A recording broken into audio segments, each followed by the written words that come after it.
This will give you the chills. Good chills.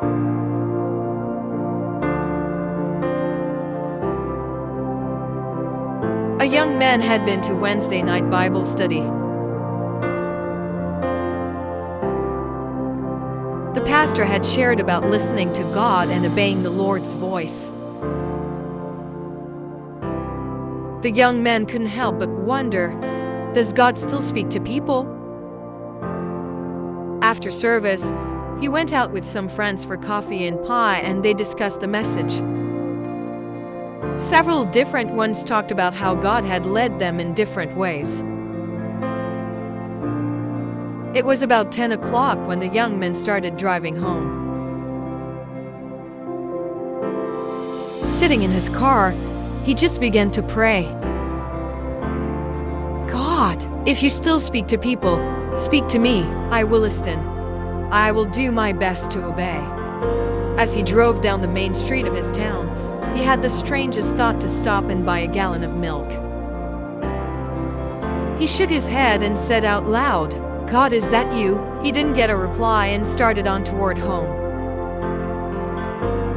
But again, the thought, buy a gallon of milk. The young man thought about Samuel and how he didn't recognize the voice of God, and how little Samuel ran to Eli. Okay, God, in case that is you, I will buy the milk.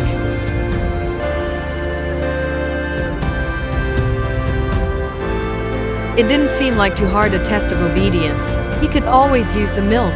He stopped and purchased the gallon of milk, and as he passed 7th Street, he again felt the urge, turn down that street. This is crazy, he thought, and drove on past the intersection. Again, he felt that he should turn down 7th Street. At the next intersection, he turned back and headed down 7th. Half jokingly, he said out loud, okay, God, I will. He drove several blocks, when suddenly he felt like he should stop. He pulled over to the curb and looked around. He was in a semi-commercial area of the town. It wasn't the best, but it wasn't the worst of neighborhoods either. The businesses were closed and most of the houses looked dark, like people were already in bed. Again, he sensed something.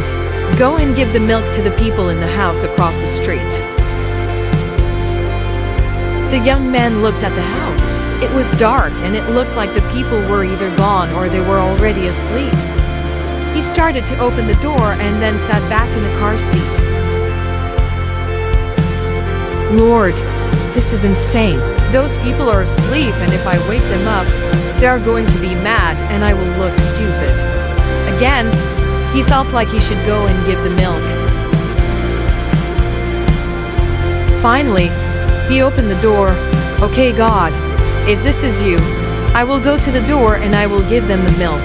If you want me to look like a crazy person, okay? I want to be obedient. I guess that will count for something. But if they don't answer right away, I am out of here. He walked across the street and rang the bell. He could hear some noise inside. A man's voice yelled out, "Who is it? What do you want?" Then the door opened before the young man could get away. The man was standing there in his jeans and t-shirt. He looked like he just got out of bed. He had a strange look on his face, and he didn't seem too happy to have some stranger standing on his doorstep. What is it? The young man thrust out the gallon of milk. Here, I brought this to you. The man took the milk and rushed down the hallway. Then from down the hall came a woman carrying the milk towards the kitchen. The man was following her holding a baby. The baby was crying. The man had tears streaming down his face. The man began speaking and half crying. We were just praying. We had some big bills this month and we ran out of money. We didn't have any milk for our baby. I was just praying and asking God to show me how to get some milk. His His wife in the kitchen yelled out, "I asked him to send an angel with some. Are you an angel?" The young man reached into his wallet and pulled out all the money he had and put in the man's hand.